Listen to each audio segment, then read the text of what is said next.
England finally won a penalty shootout at the World Cup to advance to the quarter-finals for the first time since 2006, while Sweden's stingy defending led to another big victory in Russia. Here are 3 winners and 3 losers on day 19 at the 2018 World Cup. Winners: England. Penalty takers: England's disappointing record in penalty shootouts has been well publicised. They were the only country at the World Cup to participate in at least 3 shootouts without a single win. That is, until Tuesday in Moscow. England edged Colombia 4-3 in the shootout, sending the Three Lions to the first World Cup quarter-final since 2006. Jordan Henderson was the only English player to fail from the spot thanks to an outstanding save from David Ospina in the 3rd round. Where all England squads failed in the past, this group of shooters were composed and emphatic in one of sport's highest pressure spots. Coach Gareth Southgate, who missed a penalty at Euro 1996, has helped prepare this England side for these exact scenarios. It's a testament to the strong mentality of this squad, because previous sides would have wilted after Colombia's equaliser or Ospina stopping Henderson in the shootout. Not this one, though. Yerry Mina didn't play in Colombia's opening match and they lost to Japan. Since returning to the side versus Poland, the centre-back scored in every game, all off set pieces, and each strike proved decisive. Mina's header in the 93rd minute temporarily saved Colombia's World Cup. Unfortunately for him and Los Cafeteros, the comeback wasn't completed, but his heroics have been massive. Only 2 players in Colombia's history have scored in at least 3 consecutive World Cup games: 2014, James Rodriguez; 2018, Yerry Mina. Wow. pic.twitter.com/6nancy2m, Squawka Football, at Squawka. July 3, 2018. The Barcelona defender also finished the World Cup with more goals than Lionel Messi, 1, Mohamed Salah and the entire Germany squad. It's been a tumultuous year for Mina since arriving to Barcelona. He hasn't earned a lot of playing time and has seemingly struggled to adapt. Maybe this World Cup can lead to a transfer that will rekindle his young career. Sweden's team defending. We witnessed another textbook Swedish display on Tuesday, as they frustrated Switzerland all game long with the compact defense and positioning. While Switzerland nearly tripled Sweden in passes completed, the Swedish's defensive shape prevented the Swiss midfielders and forwards from moving into any open pockets of space. Sweden's average positioning left, compared to Switzerland's, via SofaScore.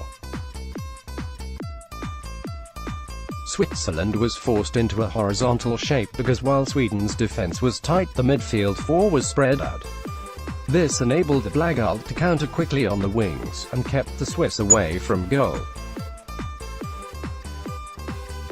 Sweden has now conceded just twice in the last 6 competitive games. That includes matches versus Italy, Germany and Mexico. Beware, England. Jose Pekerman. The strategy from Colombia coach Jose Pekerman was apparent. Without the injured James Rodriguez, Pekerman opted for a more conservative 4-4-2 with midfielder Wilmar Barrios occasionally dropping into defense to form a back 3 or 5, depending on the situation.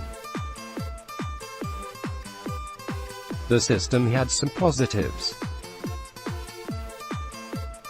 England failed to score from open play and did not register a shot on target off 7 attempts, after Harry Kane's goal.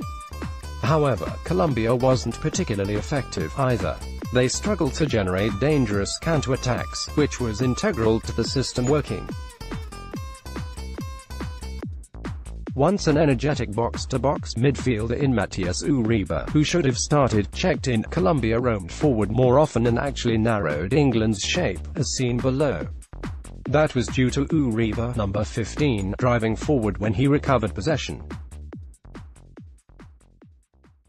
In 41 minutes Uribe provided more vigor and balance in the midfield, which could have led to a potential victory for Colombia in 90 minutes had he started. Pekerman's tactics weren't necessarily incorrect, but his team selection let him down. Just like the loss to Japan. Mark Geiger. If it wasn't for the drama of England's victory in the penalty shootout, referee Mark Geiger would have been an even bigger talking point. He does not deserve blame for Wilmar Barrios' headbutt on Jordan Henderson because he didn't see it. Any criticism should be directed at the video assistant referees. However, Geiger quickly lost control of the match. He handed out 8 yellow cards, 6 to Colombian players, and the first one wasn't brandished until the 41st minute. One way to eradicate anger and rash challenges is to book players earlier in the match. They will be more cautious and they'll have an understanding for what a referee considers to be an infraction or not.